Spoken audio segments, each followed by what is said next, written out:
आप लेके आइए। देखिए आज स्क्रीन पर भले ही इंडिसेस अटक रहे हो, कॉल राइटर्स के जोन में हो, बट आप स्विंग को देखिए।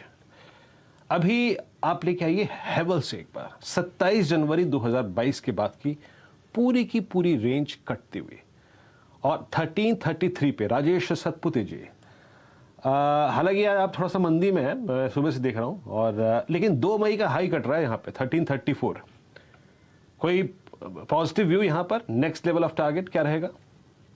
देखिए मेरे हिसाब से 1320 ये इसका जो क्लस्टर था जहाँ पे सप्लाई था वो अभी सपोर्ट बनेगा। मेरे हिसाब से इसका जो टारगेट बनता है वो कम से कम 1380 से लेके 1400 तक का बनेगा।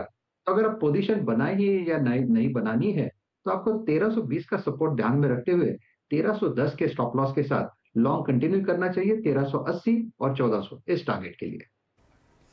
हेवल्स में एक मौका 1380-1400 के टारगेट के लिए। अच्छा, एक ग्लोबल पिक्चर का हाल भी भाप लिया जाए इस बीच, क्योंकि यूरोजोन का Q2 का जीडीपी का आंकड़ा है 3.9% पर आया है। ये 4% के आसपास टिकने का अनुमान था।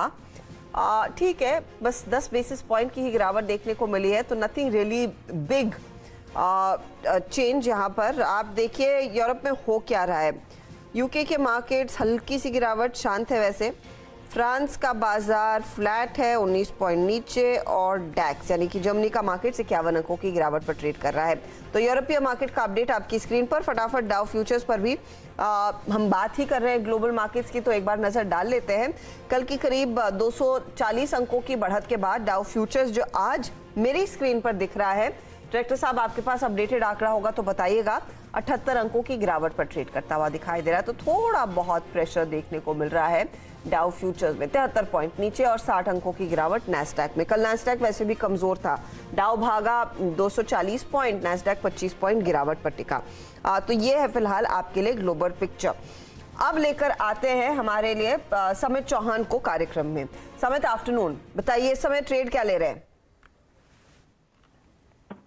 Good afternoon Arshita. देखिए ट्रेड के हिसाब से भारतीय एयरटेल हमें काफी अच्छा लग रहा है। 2 दिनों के कंसोलिडेशन के बाद स्टॉक ने प्रिसाइजली 200 डे एवरेज के आसपास सपोर्ट लिया है, और आज जैसे टुक ऑफ हुआ है वहां से हमें क्लियरली दिख रहा है कि जो 1.5 टके का ऑलरेडी एक अच्छा खासा बिल्टअप हो गया है, लॉन्ग बिल्टअप। और ऑप्शन में भी देखें तो 700-710 के शॉर्ट कॉल्स में एक अच्छी खासी शॉर्ट कवरिंग हो रही है, और अभी 720 में भी हम थोड़ी कवरिंग देख रहे हैं। तो उसके चलते हमें लगता है जैसे ये 720-21 का लेवल सरपास कर रहा है, तो हमें लगता है कि यहाँ से ये मूव एक्सटेंड होगी। 740-42 के इसके टारगेट्स होंगे, 709 के स्टॉप लॉस से ये लॉन्ग किया जा सकता है।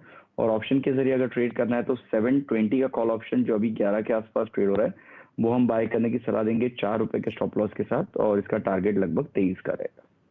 23 का टारगेट, 720 का कॉल लेकर चल सकते हैं जो 11 पर खड़ा है। बेसिकली बात हो रही है भारतीय एयरटेल में तेजी करने की। आप फ्यूचर्स में ट्रेड ले रहे हैं तो 740 का टारगेट रहेगा, वरना 720 का कॉल भी आप इस समय जोड़ सकते हैं। चलिए अब 4 का चौका में दूसरे चौके की बारी, और बात होगी एफएनओ सुपरस्टार की। तैयार है मानस? तो देखिए एफएनओ सुपरस्टार में आरबीएल बैंक में नजर है। देखिए बैंकिंग स्टॉक्स काफी बेहतर कर रहे हैं, और आरबीएल बैंक ने अभी तक तो अंडर परफॉर्म किया, लेकिन अब आपको बहुत क्लियर आउट परफॉर्मेंस दिख सकती है, क्योंकि यहाँ पर रिवर्सल के साइन बहुत क्लियर दिख रहे हैं। चार्ट्स पे हाई टॉप्स हाई बॉटम बनने लगे हैं। 20 डे 50 डे मूविंग एवरेज के जो मूव है वो काफी पॉजिटिव लग रहे हैं, और एक फ्रेश ब्रेकआउट 100 रुपए के ऊपर देखने को मिला है।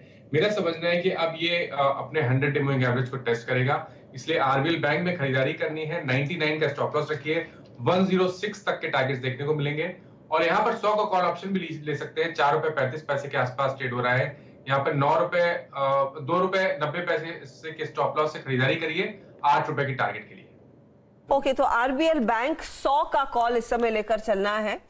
यहाँ पर एक अपॉर्चुनिटी 440 के आसपास आप ले सकते हैं इसे, या तो सीधा आप फ्यूचर्स में भी खरीदें। बेसिकली इन स्टॉक्स में तेजी बनती हुई दिखाई दे रही है। इनफैक्ट बैंकिंग काउंटर्स में जो मिड कैप बैंक्स है ना, वो अच्छे खासे फ्लेवर में है।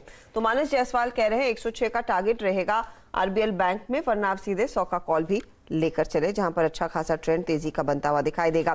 क्योंकि आपने एक मिड कैप बैंक पिक किया है, दूसरे बैंकों पर भी एक बार नजर डाल लेते हैं। सरकारी बैंकों में खास तौर से आप गौर करिएगा।